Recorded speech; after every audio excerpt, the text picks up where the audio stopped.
ഇന്ന് നമുക്ക് നാളെ സദ്യയിലേക്ക് വിളമ്പാൻ എടുക്കാൻ പറ്റുന്ന പെട്ടെന്ന് ഉണ്ടാക്കാൻ പറ്റിയിട്ടുള്ള ഇൻസ്റ്റന്റ് ആയിട്ടുള്ള നല്ല ടേസ്റ്റി ആയിട്ടുള്ള ഒരു വടകപ്പുളി അച്ചാർ അല്ലെങ്കിൽ കറിനാരങ്ങ അച്ചാറിന്റെ റെസിപ്പി കാണാം. അതിന് വേണ്ടിയിട്ട് ഞാനിവിടെ പഴുത്തൊരു വടകപ്പുളി എടുത്തിട്ടുണ്ട്.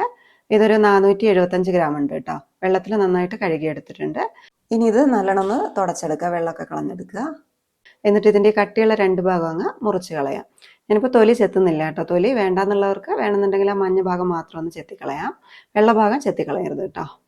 ഇനി ഇത് നടുകയൊന്ന് മുറിച്ച് കൊടുക്കുക. എന്നിട്ട് കനം കുറച്ചിട്ട് ഇതുപോലെ അങ്ങ് പോളിയെടുക്കുക. ഇനി തിരിച്ചു പിടിച്ചിട്ട് ഏറ്റവും ചെറിയ കഷ്ണങ്ങളാക്കിയിട്ട് അങ്ങ് മുറിച്ചെടുക്കുക. നമ്മൾ മുറിക്കുന്നതിൻ്റെ കൂടെ തന്നെ അതിൻ്റെ കുരുവൊക്കെ ഉണ്ടെങ്കിൽ അത് എടുത്ത് കളയണം.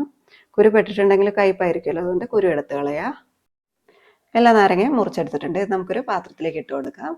ഇതിലേക്ക് ആവശ്യത്തിനുള്ള ഉപ്പും കൂടി ഇടാട്ടോ. ഒരു 3 ടേബിൾ സ്പൂൺ ഉപ്പിട്ട് കൊടുക്കുന്നുണ്ട്. എന്നിട്ട് കൈ വെച്ചിട്ട് നന്നായിട്ട് ഞെരടി യോജിപ്പിച്ചെടുക്കാം കേട്ടോ. ഉപ്പൊക്കെ നാരങ്ങേൻ്റെ ഉള്ളിലേക്കൊക്കെ നന്നായിട്ട് പിടിച്ചോട്ടെ. നമ്മൾ കനം കുറച്ച് അരിഞ്ഞത് കൊണ്ട് തന്നെ ഉപ്പൊക്കെ നന്നായിട്ട് പിടിച്ചോളൂ ഉള്ളിലേക്ക്. അപ്പോൾ ആദ്യം ഉപ്പ് നമ്മൾ മിക്സ് ചെയ്തെടുത്തിട്ടുണ്ട്. ഇനി ഇതിലേക്ക് മുളക് ചേർക്കാം കേട്ടോ, പച്ചമുളക്. ഞാനിപ്പോൾ കാന്താരി മുളകാണ് എടുത്തിട്ടുള്ളത്. കാന്താരി മുളക് ഇല്ലെങ്കിൽ പച്ചമുളക് എടുക്കാം. ഒരു 10 എണ്ണം എടുത്തിട്ട് ഇതുപോലെ ചെരിച്ചങ്ങ് മുറിച്ചിട്ടിട്ടുണ്ട്. ഇനി ഒരു 2-3 തണ്ട് കറിവേപ്പിലയും വലുതായതുകൊണ്ട് ഇതുപോലെ ഒന്ന് ചെറുതാക്കി മുറിച്ചിട്ടിട്ടുണ്ട്.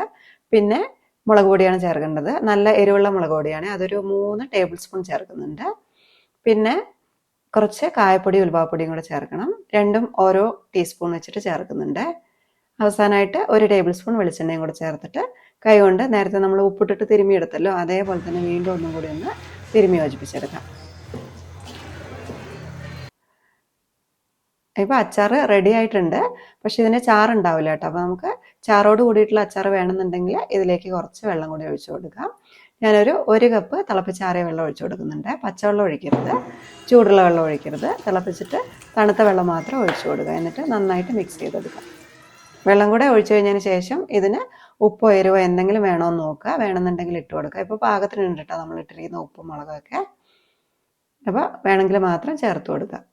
ഇപ്പോൾ അച്ചാർ ഇവിടെ റെഡി ആയിട്ടുണ്ട് കേട്ടോ. ഇത് നമുക്ക് നാളെ ഉച്ചയ്ക്ക് സദ്യ ഉണ്ടാക്കുന്ന സമയത്ത് എടുത്ത് വിളമ്പാവുന്നതാണ്. പിന്നെ ഇതിലേക്ക് കടുക് വറുത്തത് വേണമെന്നുണ്ടെങ്കിൽ അതും കൂടെ ചേർക്കാം കേട്ടോ. ഞാനിപ്പം നാരങ്ങ അരിയാൻ തുടങ്ങുമ്പോൾ തന്നെ കുറച്ച് കടുക് വറുത്ത് മാറ്റി വെച്ചിട്ടുണ്ടായിരുന്നു.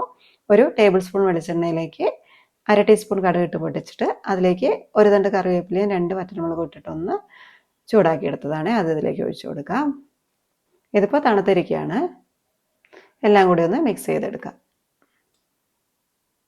ഇപ്പോൾ ഇത് അടിപൊളിയായിട്ടുള്ള അച്ചാർ റെഡി ആയിട്ടുണ്ട്. ഇനി നമുക്കിത് പാത്രത്തിലേക്ക് ഇട്ട് വെക്കാം. ഉടയുന്ന പാത്രത്തിലേക്ക് ഇട്ട് വെക്കണേ. ഈ ഒരു അച്ചാർ കുറേ ദിവസം ഇരിക്കുകയൊന്നുമില്ല കേട്ടോ. ഇൻസ്റ്റൻ്റ് ആയിട്ടുള്ള അച്ചാറാണ്, കുറച്ച് ദിവസം ഇരിക്കുകയുള്ളൂ. കുറേ ദിവസം ഇരിക്കണം എന്നുണ്ടെങ്കിൽ 2-3 ദിവസം കഴിയുമ്പോൾ നമുക്ക് ഉപയോഗിക്കാനുള്ളത് വെച്ചിട്ട് ബാക്കിയുള്ളത് ഫ്രിഡ്ജിലേക്ക് എടുത്തിട്ട് സൂക്ഷിച്ചാൽ മതി. അപ്പോൾ ഈ ഒരു വടകപ്പുളി അച്ചാറിൻ്റെ റെസിപ്പി എല്ലാവർക്കും ഇഷ്ടപ്പെട്ടു എന്ന് വിചാരിക്കുന്നു. ഉണ്ടാക്കി നോക്കുക. ഇഷ്ടമാണെങ്കിൽ അഭിപ്രായങ്ങളൊക്കെ ഒന്ന് താഴെ എഴുതുക. അതുപോലെ തന്നെ വീഡിയോ ഒന്ന് ലൈക്കും ഷെയറും കൂടെ ചെയ്യണേ. പിന്നെ നമ്മുടെ ഈ ഒരു ചാനൽ ആദ്യമായിട്ടാണ് കാണുന്നതെങ്കിൽ ഒന്ന് സബ്സ്ക്രൈബ് ചെയ്തിട്ട് സപ്പോർട്ട് ചെയ്യാനും മറക്കല്ലേ. സബ്സ്ക്രൈബ് ചെയ്യുന്ന സമയത്ത് അതിൻ്റെ തൊട്ടടുത്തൊരു ബെൽ ബട്ടൺ ഉണ്ട്, അതും അതിലെ ഓളും കൂടെ ഒന്ന് പ്രസ് ചെയ്യുകയാണെങ്കിൽ ഞാൻ പുതിയതായിട്ടിരുന്ന വീഡിയോസൊക്കെ നിങ്ങൾക്ക് പെട്ടെന്ന് തന്നെ നോട്ടിഫിക്കേഷനായിട്ട് നിങ്ങളുടെ ഫോണിലേക്ക് വന്നോളൂ. അപ്പോൾ ഇതുപോലെയുള്ള സിമ്പിളായിട്ടുള്ള നല്ല റെസിപ്പിയുമായിട്ട് വീണ്ടും കാണാം. Thank you.